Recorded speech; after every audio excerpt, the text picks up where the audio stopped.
Everyone, welcome to the video. This week I would like to talk about professional memberships and academia.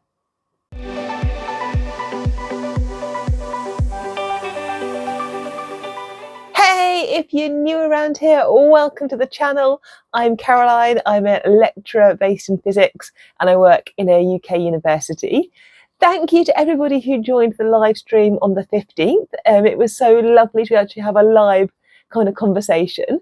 It's something I'm going to do next month. So if you're interested in having a bit more of a live chat, then look out for that on the 15th of Feb.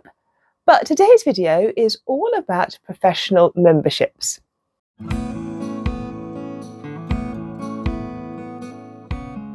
It's on my mind because I got my renewal letter saying, did I want to renew my professional membership with the Institute of Physics for another year? And so I thought it'd be timely to chat about why, as an academic, you might want to have professional memberships and a little bit about the costs involved. So like in a summary, I guess, I am a physics-based academic and there are various organisations within the UK and internationally that if I want to, I can elect or try to become a member of. So the main one here in the UK is the Institute of Physics, but there's various others. There's things in American based, I'm going to say, if that's right, but the Institute of Electronic and Electrical Engineers often has a lot of physicists in it, and there's various other ones as well. And there's various advantages to joining the professional body of the research area that you're particularly interested in. So when I was earlier on in my career, I joined as a student member, and then I moved through and I became a full member. And that requires a little bit of work. So you have to put together your CV and you have to be recommended by another couple of physicists who are already in that professional membership that you are, the right standing and you do the right kind of activities to become a member of that organisation. And then actually the organisation that I joined, the physics one, offers chartered status. So then I put my application in to become a chartered physicist. And I did all of that whilst I was at industry. And I think, if you're working within industry, it's quite typical that people look to get a charter status of their particular kind of area of expertise. And again, it's quite a bit of work. So becoming chartered requires you to demonstrate certain competencies at certain levels. It's not something you can just apply for. It was something that you had to kind of work at to show you at the required level. But then once you became a chartered member, you could then mentor other people. And so for a period of years as a chartered physicist, I mentored other people who were wanting to become chartered physicists too. So, from a professional standing, it's useful to have that recognition that you are working at a certain level and that a professional body or organisation recognises that. And then depending on the membership and depending on the professional body that you join, there can be other perks as well. So when I first joined, the Institute of Physics actually gave out a really nice yearly calendar diary. I'm really gutted they've stopped doing it. But those first few years was great because every December I'd get sent my new calendar. It was a little kind of pocket diary. It was really lovely, the fact that it had all the physical constants at the start that I might want to use. And it had some really kind of useful facts and figures alongside actually being a nice little pocket diary. So I loved those diaries. As I said, unfortunately, they've stopped doing them now. But still, I get a monthly magazine. So part of my membership means I get a monthly magazine, I get to belong with the online community, and I get kind of alerted to talks and to activities and to events, both in my area and throughout the UK. And actually last week, I gave a talk for the IOP. It was an evening public lecture, so it was quite good fun. It was open to all in the nearby area. I was teaching classical mechanics to children aged 8 and above. So we had a lot of fun rolling fruit.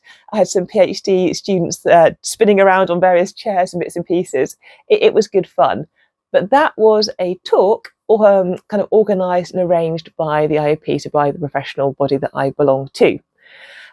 So there's lots of positives for belonging to a professional organisation. You get potentially that kind of recognition of charter status. You might potentially get magazines, invitations to go to events and talks.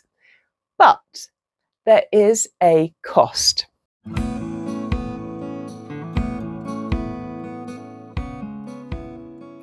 Now, when I worked in industry, part of my kind of package, if you like, of the benefits of working for that organisation was that they supported you to belong to a couple of professional membership organisations.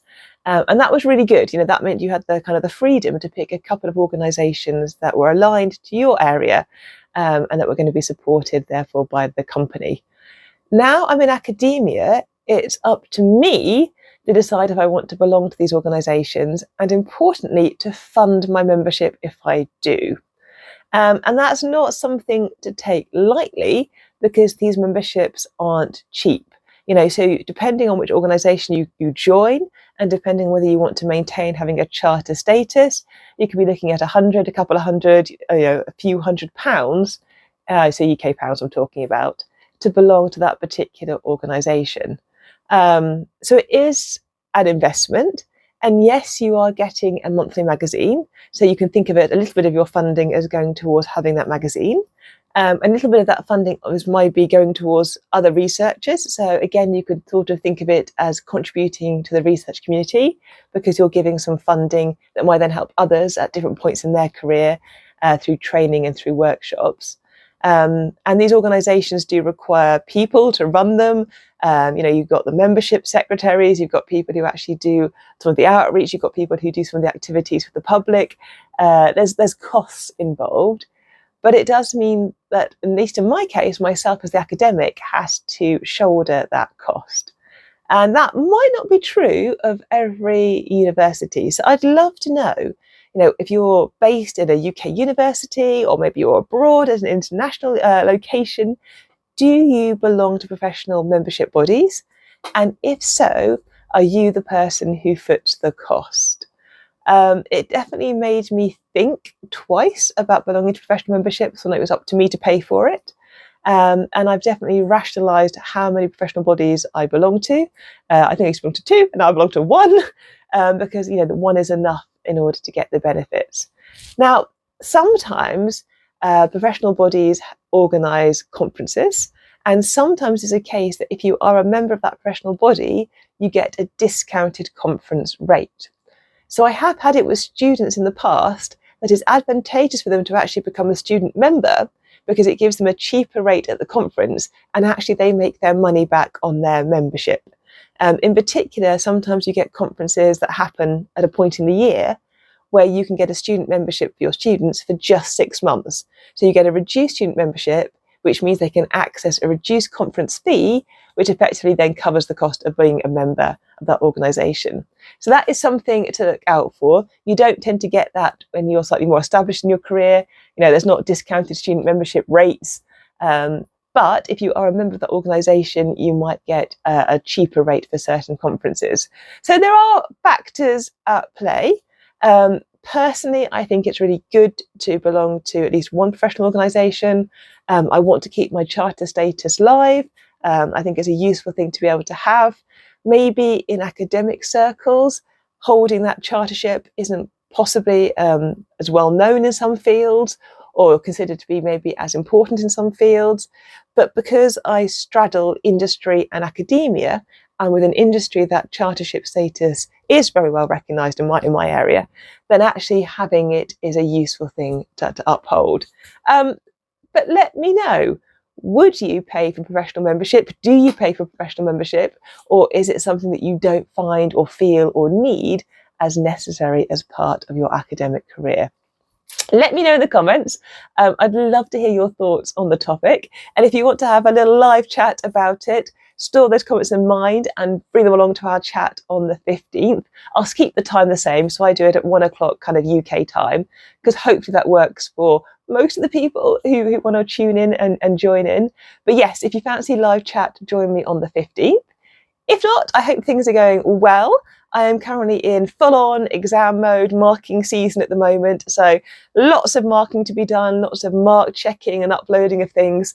So it's keeping us busy at the university. But look after yourselves. Have a really good week, and I'll see you in a couple of weeks' time for another one of these kind of recorded videos. And hopefully more of you can join on the 15th, and I'll see you for our live chat then. But yeah, take care, look after yourselves, and I'll see yourself in a fortnight. Bye.